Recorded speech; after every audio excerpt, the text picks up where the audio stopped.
Good morning student, welcome to physics class. ये video 12th Hindi medium वाले बच्चों के लिए है। जैसा कि आप जानते हैं कि लास्ट लेक्चर पर हम लोगों ने nवें कक्ष में इलेक्ट्रॉन की ऊर्जा के बारे में अध्ययन कर लिया था। हम बोर मॉडल के 3 बहुत बड़े बड़े डेरिवेशंस को स्टडी कर चुके थे।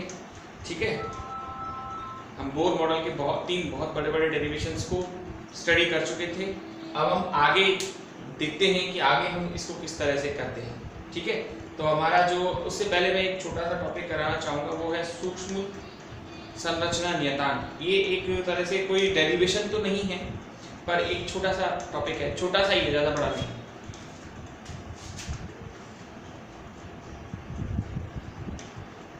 सूक्ष्म संरचना नियतांक। देखिए, सूक्ष्म संरचना नियतांक क्या होता है? ये हाइड्रोजन परमाणु के लिए ही आता है। हाइड्रोजन परमाणु के लिए प्रथम कक्षा में इलेक्ट्रॉन के वेग तथा प्रथम कक्षा की त्रिज्या के अनुपात को ही सूक्ष्म संरचना नियतांक कहते हैं। अल्फा से व्यक्त करते हैं प्रथम कक्षा में इलेक्ट्रॉन का वेग और प्रकाश के वेग के क्या कहते हैं, हाँ सही है, प्रथम कक्षा में इलेक्ट्रॉन का वेग तथा प्रकाश के वेग के अनुपात को हम क्या बोलते हैं? सूक्ष्म संरचना नियतांक बोलते हैं। तो ये 2.18 गुणा 10 की घात माइनस के 10 की घात 6 था। ये आपका 3 गुणा 10 की घात 8 आएगा। इसे हम सॉल्व कर लेते हैं, सॉल्व कर भी सकते हैं। 0.7 टाइम गया, फिर 2 टाइम गया, फिर 6 टाइम गया, और 10 की पावर कितना आया? -2 मीटर पर सेकेंड। एक और बुक में इसको दे रखा है सॉल्व करके, और वो आंसर आता है 1/, मतलब ये सॉल्व करते हैं 1/37। ये भी बढ़िया है, ये नीचे ले जाइए, इसको उस तरह से भी ले सकते हैं। तो मैं जो बताना चाह रहा था वो ये था कि ये सूक्ष्म संरचना नियतांक होता क्या है। सूक्ष्म संरचना नियतांक होता है प्रथम कक्षा में इलेक्ट्रॉन के वेग। हाइड्रोजन परमाणु के लिए होता है ये खाली प्रथम कक्षा में इलेक्ट्रॉन के वेग और प्रकाश के वेग के अनुपात को हम सूक्ष्म संरचना नियतांक कहते हैं। और सूक्ष्म संरचना नियतांक जो होता है ये एक कांस्टेंट है, यानी कि एक नियत मान है, इसकी कोई डेरिवेशन वगैरह नहीं। तो ये एक डेरिवेशन में तो मैं इसको काउंट भी नहीं करता हूँ, ये एक एक्स्ट्रा टॉपिक था, दे रखा है बुक में, इसलिए आपको कराया है। अब हम बात करते हैं अपने चौथे डेरिवेशन की। 3 करा चुका हूं, त्रिज्या, वेग, ऊर्जा, और चौथा है आपका आवृत्ति। ठीक है, तो देखें इसे।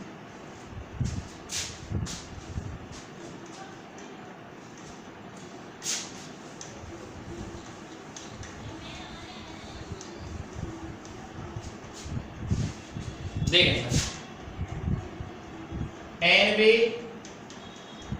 nवें कक्ष में आवृत्ति, हम जानते हैं आवृत्ति क्या होती है। आवृत्ति होती है आवर्तकाल का व्युत्क्रम। आवृत्ति बराबर है 1/,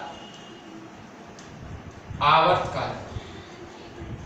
और आवर्तकाल कितना होता है बताइए? आवर्तकाल Tn बराबर होता है, आवर्तकाल होता है समय बराबर दूरी बटे 4, यानी कि आवर्तकाल समय हो गया। एक पूरा चक्र लगाएगा तो दूरी होगी वृत्त की परिधि, चूंकि nवें कक्ष में है तो Rn, और चाल होगी आपकी v। यह आवर्तकाल होगा। भाई आपसे पूछा जा रहा है, चौथा डेरिवेशन है आपकी nवें कक्ष में आवृत्ति। आपसे पूछा जा रहा है आवृत्ति क्या होती है? आवृत्ति होती है आवर्तकाल का व्युत्क्रम। और आवर्तकाल क्या होता है? आवर्तकाल होता है दूरी बटे 4, चूंकि nवें कक्ष में चक्कर लगा रहा है। और हमने ये बताया था बोर में कि वृत्ताकार कक्षाओं में चक्कर लगाता है। तो वृत्ताकार कक्ष में अगर चक्कर लगाएगा तो वो जो चक्कर लगा रहा है वो तो वृत्त की परिधि होगी ना। तो आवर्तकाल Tn बराबर क्या होगा? 2πRn/Vn। ये आपका आवर्तकाल हो जाएगा। अब Rn और Vn ये आपके पहले और दूसरे डेरिवेशन थे। Rn कितना था आपका? Epsilon not n² h² upon pi n Z square, Vn Z E square upon 2 epsilon not NH। I think यही दो डेरिवेशन, यही दो वैल्यूज थी। एक बार इनको हम चेक कर लेते हैं कि यही दो वैल्यूज थी कि नहीं।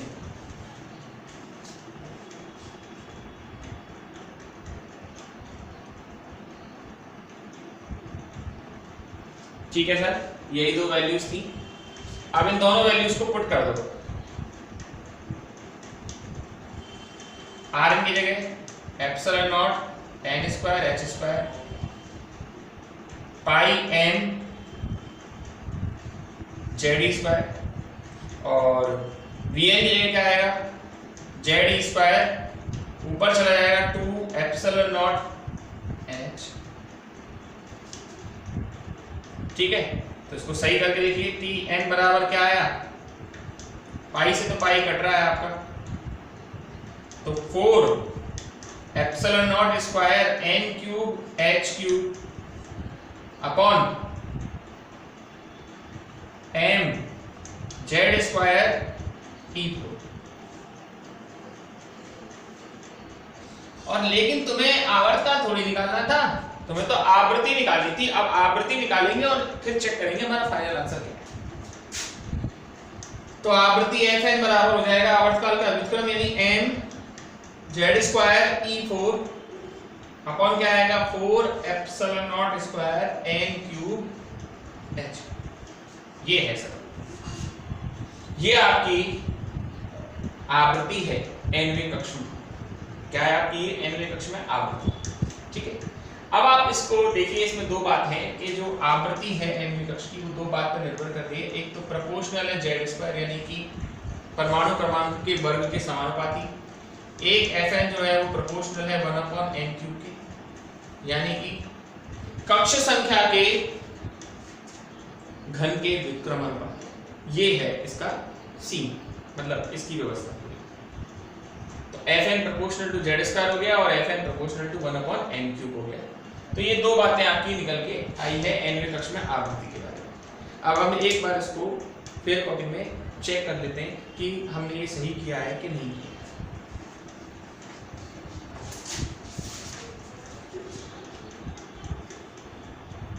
Four epsilon naught square n cube h cube upon m Z square e4 बिल्कुल सही है, कोई परेशानी नहीं। ठीक है, बिल्कुल सही है। अब इसमें कोई हाइड्रोजन एटम वगैरह के लिए कैलकुलेशन नहीं होगी, ठीक है ना, ये यहीं छोड़ देना है इस डेरिवेशन को, ये यहीं तक ही होना है। अब उसके बाद अगला आपका पांचवा डेरिवेशन देखिए उसको।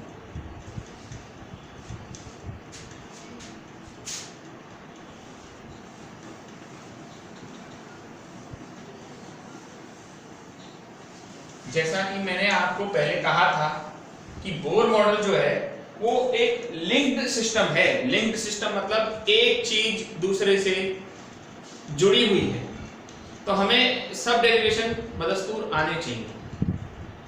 ऐसा नहीं कर सकते कि सर एक को छोड़ दें दूसरा कर लें, दूसरे को छोड़ दें तीसरा कर लें। हमको ना ये एक वो बनाना है, क्या एक सीरीज बनानी है त्रिज्या से लेके स्पेक्ट्रम तक। अभी तो खैर स्पेक्ट्रम आपने पढ़ा नहीं, वो छठा डेरिवेशन होगा।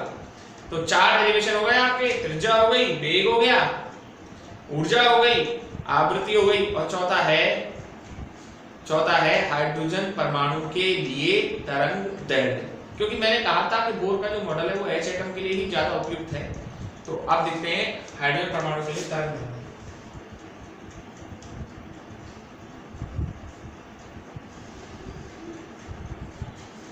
हाइड्रोजन परमाणु के लिए तरंग दैर्ध्य। हाँ सर, तरंग दैर्ध्य क्या होती है? आपको पता है कि घूमता हुआ इलेक्ट्रॉन ऊर्जा नहीं देता। जब कभी इलेक्ट्रॉन घूमेगा तो वो ऊर्जा नहीं देगा। ऊर्जा का उत्सर्जन एवं अवशोषण तभी होता है जब इलेक्ट्रॉन उच्च ऊर्जा कक्ष से निम्न ऊर्जा कक्ष में आए या निम्न ऊर्जा कक्ष से उच्च ऊर्जा कक्ष में। ये आपको बोर की तृतीय परिकल्पना थी। तो तरंग दैर्ध्य मतलब हाइड्रोजन परमाणु के तरंग दैर्ध्य निकालनी है। तो बोर की तृतीय परिकल्पना के अनुसार मान लो इलेक्ट्रॉन उच्च ऊर्जा कक्ष से निम्न ऊर्जा कक्ष में आ रहा है, तो उच्च ऊर्जा कक्ष की ऊर्जा होगी तुम्हारी En2 - के En1 बराबर h न्यू। En हाइड्रोजन या फिर ऐसा लिख दीजिएगा कि परमाणु के लिए nवें कक्ष में ऊर्जा, nवें कक्ष में ऊर्जा, परमाणु के लिए nवें कक्ष में ऊर्जा En बराबर था माइनस के Me4 माइनस के Me4 जेड स्क्वायर। एक बार हम इसको फिर भी चेक कर लेते हैं। देखिए हमें वैसे तो आती है, याद है, बट हम इसको एक बार फिर भी चेक करके ही लिखें तो ज्यादा अच्छा होगा। क्यों, डेरिवेशन में जरा सी भी गलती हो जाएगी तो गड़बड़ हो जाएगा, है ना। तो एक बार इसको चेक कर लेते हैं।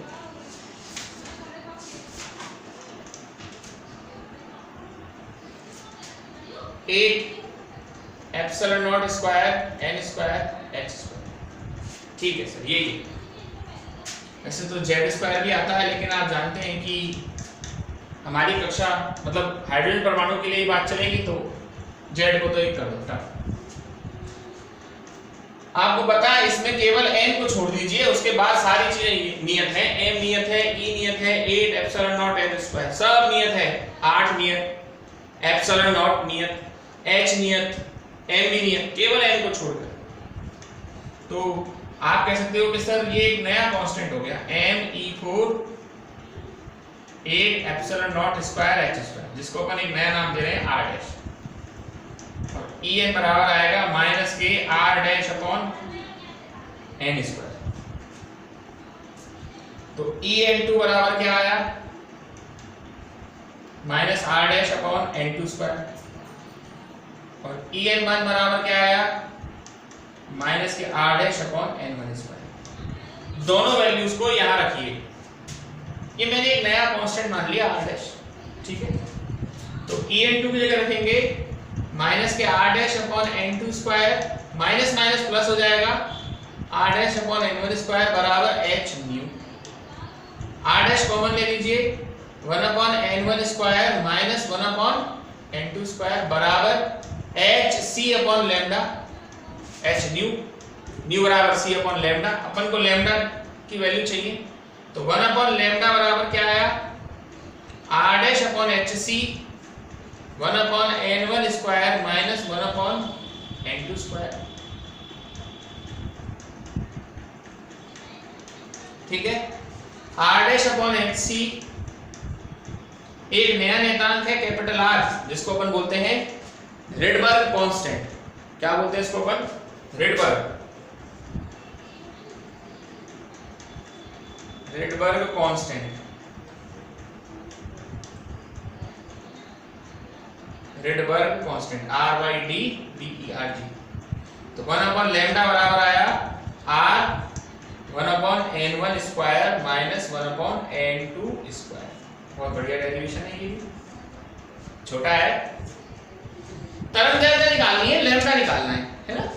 अब इलेक्ट्रॉन उच्च ऊर्जा कक्ष से निम्न ऊर्जा कक्ष में आएगा तभी ऊर्जा देगा, जो हमने बोर की तीसरी परिकल्पना पढ़ी थी, En2 माइनस En बराबर h न्यू, और न्यू बराबर c अपॉन लैम्डा कर देंगे। En बराबर होता है minus Me4 8 epsilon not n square h square, जहां पर Me4 8 epsilon naught square h square की हम वैल्यू रख देंगे r डैश। तो En बराबर क्या आएगा, माइनस के r dash upon n square. तो En2 बराबर आएगा माइनस के r dash upon n2 square, और En बराबर आएगा माइनस के r dash upon n1 square. दोनों वैल्यूज को यहां पुट कर देंगे, माइनस माइनस ये प्लस हो जाएगा, पक्षांतर कर लेंगे, r डैश बाहर आ जाएगा 1 upon n1 square minus 1 upon n2 square, और h न्यू, न्यू बराबर हो जाएगा c अपॉन लैम्डा, और 1 अपॉन लैम्डा बराबर हो जाएगा r dash upon hc 1 upon n1 square minus 1 upon n2 square. r dash upon hc को अपन एक नया कांस्टेंट कह रहे हैं, रिडबर्ग कांस्टेंट, और ये वैल्यू आ जाएगी। तो ये आपका जो है डेरिवेशन है हाइड्रोजन परमाणु के लिए तरंगदैर्घ्य का। तो आपके हो गए सर 5 गणितीय सूत्र एक तरह से ना। तो लास्ट रह जाता है हाइड्रोजन स्पेक्ट्रम, जिसको हम कल डिस्कस करेंगे। तो डेरिवेशन को काफी अच्छी तरीके से देखिए, जैसा मैं कहता हूं कि वीडियो को 2-3 बार देखिए, ताकि आप जितनी बार देखेंगे उतनी बार आप अच्छी तरीके से इनको समझेंगे। और आप समझ ही चुके हैं कि ये एक लिंक्ड प्रोसेस है, यानी कि एक दूसरे से संबंधित ही काम चल रहा है। Okay, that's all.